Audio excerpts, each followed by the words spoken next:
Europe 1. C'est le grand direct de la santé sur Europe 1 avec Thomas Joubert. Et autour de la table aujourd'hui, notre vétérinaire Natacha Harry, Anne Cazobon, notre journaliste santé, notre médecin à nous, l'urgentiste Gérald Kierzek et le docteur Martine Pérez.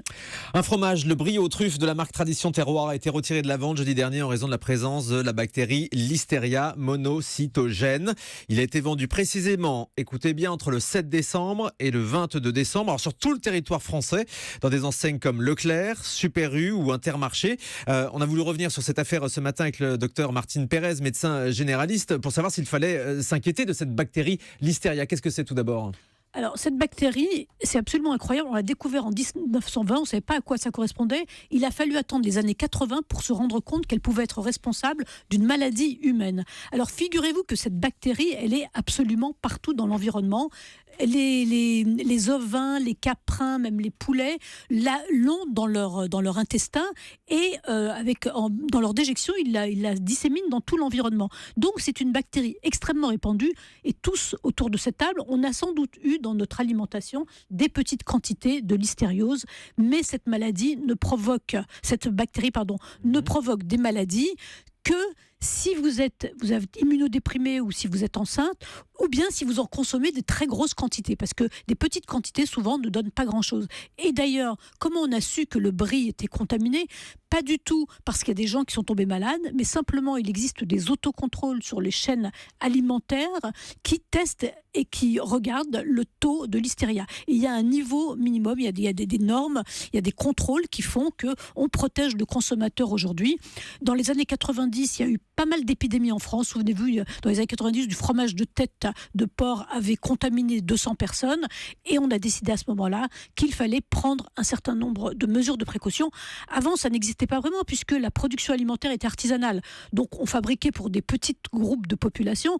Aujourd'hui, où des milliers et des milliers de personnes consomment le même produit, oui, c'est dans la grande distribution, ça c'est vrai. Mais donc, ça veut dire que si on a consommé ce fameux brie aux truffes de la marque Tradition Terroir, on n'a pas forcément été contaminé par la bactérie. Alors, si vous avez consommé ce brie et que vous vous sentez très bien et que vous êtes en bonne santé, gardez dans un coin de votre tête que vous l'avez consommé si au cas où vous auriez de la fièvre.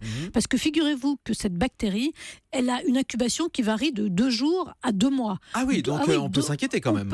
On peut s'inquiéter. Gardez ça en tête. Mais si vous êtes en bonne santé, il y a peu de risques que vous ayez quelque chose. Maintenant, si vous êtes immunodéprimé à cause d'un traitement contre le cancer, à cause du sida, si vous êtes une femme enceinte, et surtout si vous avez de la fièvre, dans ce cas-là, je vous conseille vraiment de consulter votre médecin.